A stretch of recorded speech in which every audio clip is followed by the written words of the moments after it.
Olá, espero que estejam todos bem.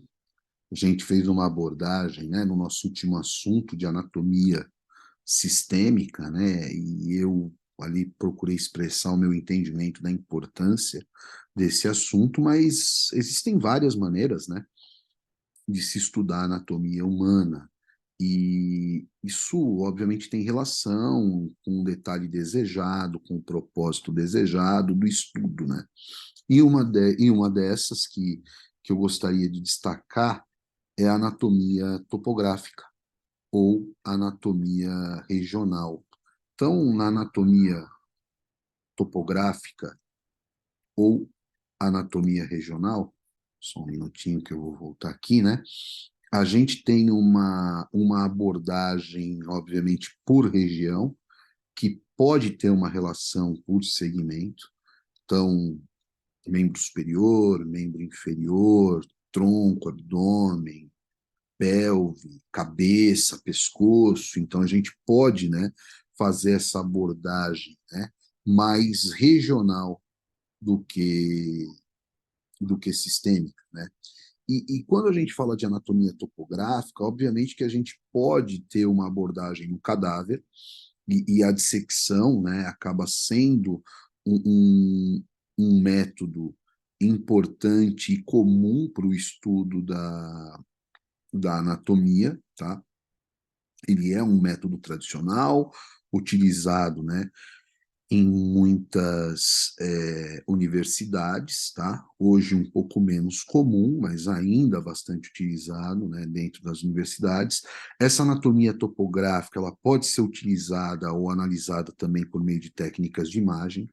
Então, as radiografias, as tomografias computadorizadas, as ressonâncias magnéticas, né, elas permitem que os profissionais de saúde visualizem essas estruturas anatômicas internas do corpo humano e elas acabam favorecendo, né, uma série de informações valiosas aí para a localização de lesões e entendimento de extensão também dessas lesões, não apenas, né, a localização.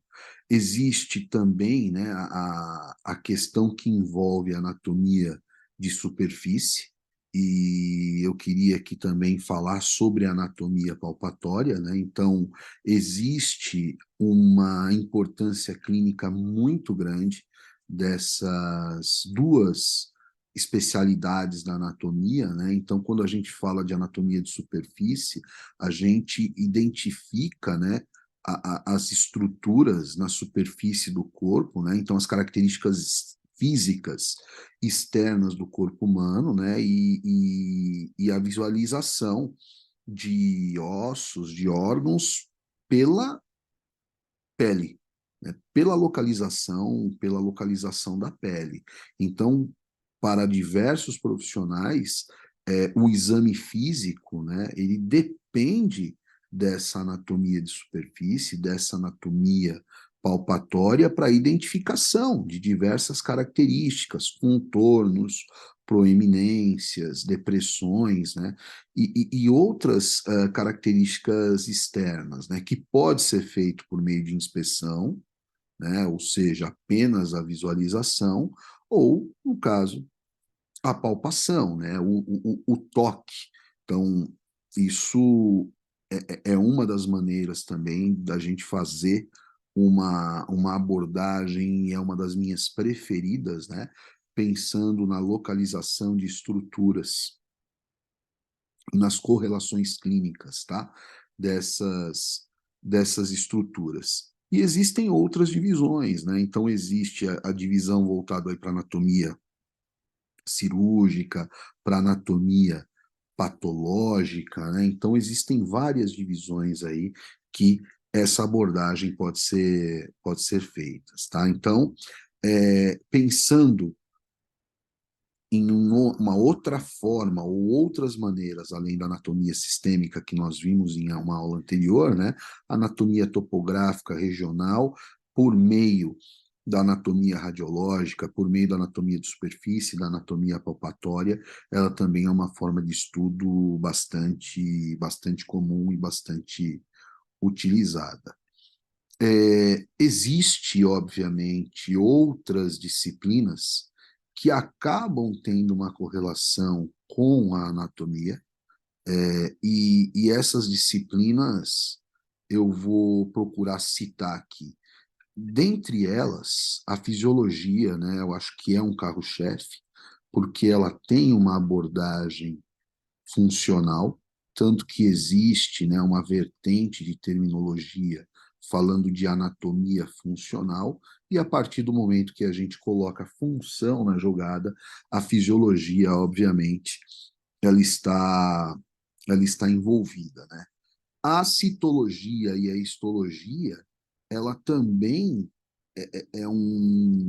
são disciplinas importantes. A citologia, ela acaba explorando, né, o estudo das células, das organelas, e também existe a possibilidade de uma abordagem funcional, e a histologia, uma abordagem exclusivamente dos tecidos, mas é muito comum, né, a histocitologia ou a citohistologia, né, como disciplina que tem essa inter-relação com a anatomia.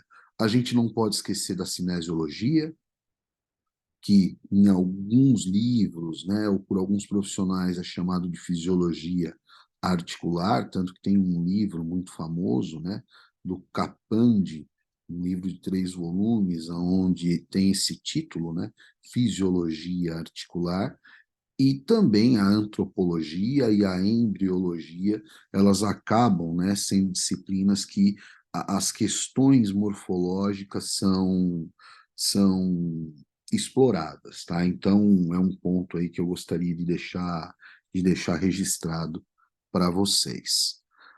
A nomenclatura anatômica é um item também importante de ser considerado, até porque essa nomenclatura anatômica ela pode ser motivo de desacordo, ela pode ser motivo, né, de confusão, e existe aí diversas associações no decorrer do tempo, na linha do tempo, que acabam abordando, né, essa questão da nomenclatura anatômica. Então, em 1895, nós tivemos aí, né, a primeira nômina que foi considerada. Depois, em 33, em 37 e 55, né, houveram outras nôminas que foram exploradas aí, ah, por várias organizações de anatomistas, né, professores aí de anatomia humana. E aqui eu gostaria de fazer uma menção, né, aos os epônimos anatômicos, né, cuidado aos epônimos anatômicos. Então, algumas terminologias, como, por exemplo, terminologias que levam nome de pessoas, né, que era um ato muito comum e que hoje em dia não é tão comum, e esse fato de você incluir nome de pessoas, pesquisadores, médicos, pessoas que realizaram a identificação dessas estruturas, são chamadas de epônimos. Tanto que existe, né, vários dicionários de epônimos anatômicos, né, e que eles são um guia, né, para a gente conseguir entender o nome correto da estrutura, né? Então, trompa de Eustáquio, né, a tuba auditiva, né, trompas de Falópio, a tuba uterina, tubérculo de Gerdi, que fica no côndilo lateral da tíbia. Então, existem alguns itens, algumas estruturas que levam o nome de pessoas, né? O polígono de Willis, por exemplo, que é um conjunto ali de artérias, né, na região do tronco encefálico, que são exemplos aí comuns de epônimos e que a gente tem que ter um certo cuidado, né, em relação a esse padrão de nomenclatura. Obviamente que existem vários atlas, existem as questões que estão relacionadas, né, com tradução, e isso pode ser um fator que, que implique, né, de uma maneira negativa, vamos dizer assim, em relação a essas nomenclaturas, tá bom? Então, era isso que eu tinha para falar para vocês, né? A gente vai depois, em outras aulas, discutir aspectos relacionados a nome, né, a estruturas, e aí vocês vão ter um entendimento cada vez melhor é, de uma abordagem anatômica como deve ser feita, tá bom? Obrigado a todos, um forte abraço.